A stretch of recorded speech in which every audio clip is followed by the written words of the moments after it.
What's up, y'all? I'm Alan Hain, the Lawn Care Nut. Thanks for coming back for yet another week. So I'm here in my garage, gonna drop some knowledge today on Home Depot and Scotts. This isn't going to be the typical Lawn Care Nut video. In fact, I don't think there's gonna be any tips in this video at all. So if you're looking for lawn tips, you can go ahead and log out now. What I'm actually gonna be doing today is kind of ranting a little bit, sharing a little philosophy, and just, you know, rapping with you guys a bit. Getting ready to have a little breakfast here out in the garage. Got me some green drinkage, some sausage, and some egg sulfur biter. Just finished, actually mowed yesterday and just finished doing all my edging and everything. There's a garage sale here in the neighborhood this weekend. So I'm gonna try to also sell the World Lawn. So let's do that. Let's go out there before I eat here. Let's go out there and get a little update on what's going on.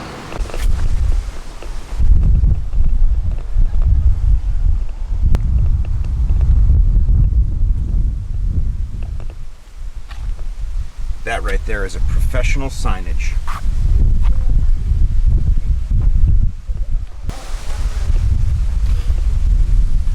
Color's looking pretty good since last week. We just cut yesterday. Oh no, someone's garage sale sign that they put up in my yard unauthorized fell down.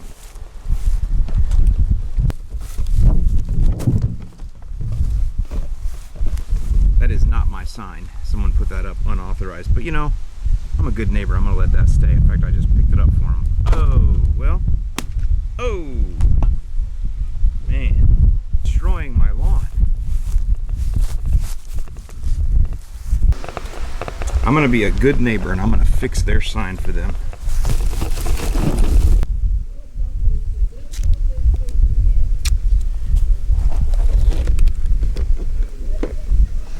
Here we go. Duct tape it to the sign there. It's called being a good neighbor. Garage sale is down there. But man, look at this beautiful lawn. So you guys will remember that I told you that St. Augustine grass looks best actually 3, 4, 5 days after a cut. So this is about 12 hours after a cut. So it'll be looking a lot better in a couple days. All right, y'all, so this little rant kind of starts from an article that actually was on the Wall Street Journal just, I don't know, like a couple weeks ago, and it talked about the struggles that Home Depot, and then Scotts was also quoted, it talked about the struggles that they're having meeting the needs of their millennial customers. And when I say meeting the needs, they basically disparaged you all. You younger folks, by the way, I hate this generationalism that goes on. I don't know if that's a real term, but where they talk about this generation and millennials or this, and I hate that stuff, and you're gonna find out why in a minute. But anyway, they said that these companies, Home Depot especially, was having problems with that customer base because you guys, that age group, 26 years old was the age group they mentioned, that those of you guys buying homes, that you don't know how to do the most basic things like use basic simple tools or even read a tape measure. And they saw that as a big problem and they were actually kind of concerned about it. So here's the Wall Street Journal article. Now, because the Wall Street Journal is also an old piece of crap rag, they actually hide their content behind a paywall, which I'm sorry, Wall Street Journal, I'm not gonna pay you $12 for this crap that you think is so important that you hide it behind a paywall. So we're gonna have to look at another article here, which is Tree Hugger. And they kind of quote the article and talk about some of the, you know, they give you the Cliff Notes version of what the Wall Street Journal thinks is so important to put behind a yearly paywall. I'm also gonna reference this article here on a website called Zero Hedge, thanks to my friend Josh Whitford for sending me this. Tyler Durden writes for them. Just don't talk about him much. Anyway, but look at this quote here, and this is where we're gonna start. As the Wall Street Journal points out, the company, talking about Home Depot, has been forced to spend millions to create video tutorials and host in-store classes on how to do everything from using a tape measure to mopping a floor and hammering a nail. So let's hope that the millions were spent on the in-store tutorials and not these crappy videos, Home Depot, that you had your advertising agency made. I bet you paid $5 or $6 grand for these things, didn't you, each? Another key point here, and I don't know if this is the writer here interjecting this, but it says that Home Depot is in full-on panic mode after realizing that an entire generation of Americans have absolutely no clue how to use their products.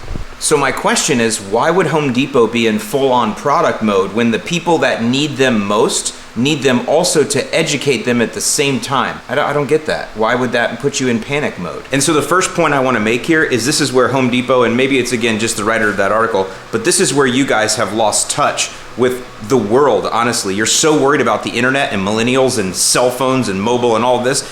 You have lost touch with what reality is. And that is that every generation is full of people that don't know shit about it. And even if you're right, even if this is the most, inept generation in the history of the world, which it's not, but if you're right and it is, why did you wait 26 years? You're saying they're 26 years old. Why'd you wait 26 years to figure them out, Home Depot? I mean, you're a gigantic company with unlimited resources that can spend millions of dollars on crappy video to educate these people. Why didn't you solve this problem 10 or 15 years ago? Don't you have any kind of foresight, or maybe you don't? So here's a quote from Lisa DeStefano, VP of Marketing for Home Depot.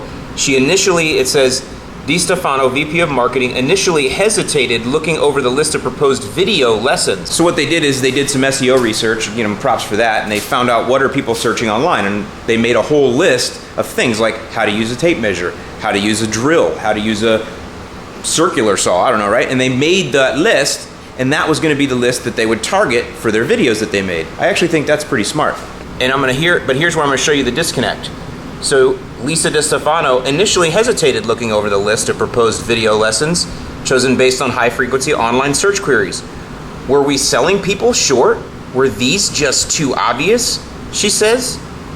On the tape measure tutorial, I said, come on, how many things can you say about it? I don't know, Lisa, how many things can you say about it? Are you passionate about your business? If you were, I bet you could find hours and hours of videos that could be fun, entertaining, educational, all about tape measures. But see, that's problem number one with you and everyone else that does what you do for big companies. You're not actually passionate about what you do. You might be passionate about the brand and getting your impression share and having your name on the side of the Home Depot car, NASCAR, if you guys even do that anymore, or whatever you do on college game day. But you're not really passionate about what your customers are doing in their homes, you personally. And you lead this. So here's the how to use a tape measure video. I won't play the whole thing, but just look how cold, lifeless, and dead this video is.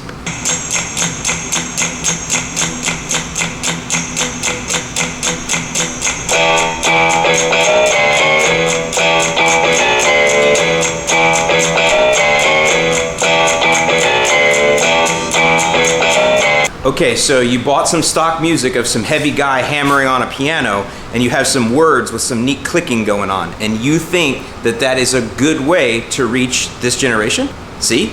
Dead, lifeless, no passion. I mean, yeah, you're phoning it in. You're showing them to the tune of 42,000 views, which really isn't that many for Home Depot. I mean, you're showing them how to use a tape measure, but where's the call to action? Where's the loyalty? Where's the, hey, let me help you out with the next step? Where's any of that? Where's the, hey, maybe you should subscribe. We've got a lot here for you. The answer is, there is nothing here for you. What's interesting though is Home Depot, you guys are way behind on this. Seriously, there's a lot of dudes in their basement that thought about this many, many, many years ago. How to use a tape measure. Second largest search engine on the internet.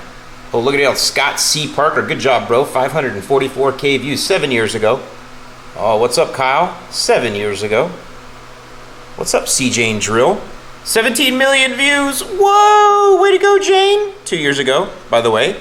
Has a personality. People want to follow. Has passion. Home Depot, are you listening? All right, so I've been giving Home Depot the business, but Scott's jumped in too. Interestingly enough, Scott's Lawn Care. This is the Tree Hugger article. It all sounds a bit stupid, but we're talking about an entire generation that has somehow failed to learn practical skills over the course of nearly 3 decades. I actually disagree. Or one could ask, have they failed to be taught? I can disagree.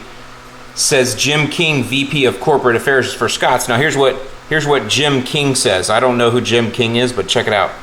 This is what he's talking about, you guys, you 26-year-olds, you millennials. They grew up playing soccer, having dance recitals, and playing Xbox. They probably didn't spend as much time helping mom and dad out in the yard as their predecessors. Hey, Jimmy, I don't know how old you are, buddy. I'm 43. I'm their predecessors.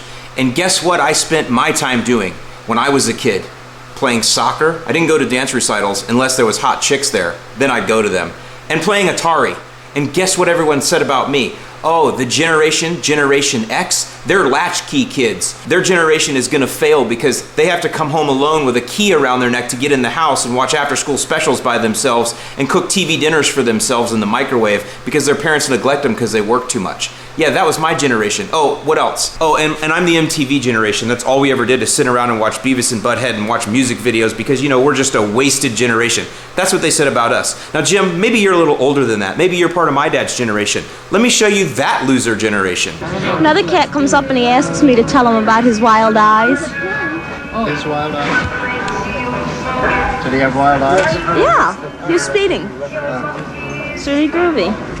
And like all the people that come up here asking, you know, if we can page their freaked out friends. Yeah. I mean, like right now I'm missing my sister. Like I lost her. She was on Mass.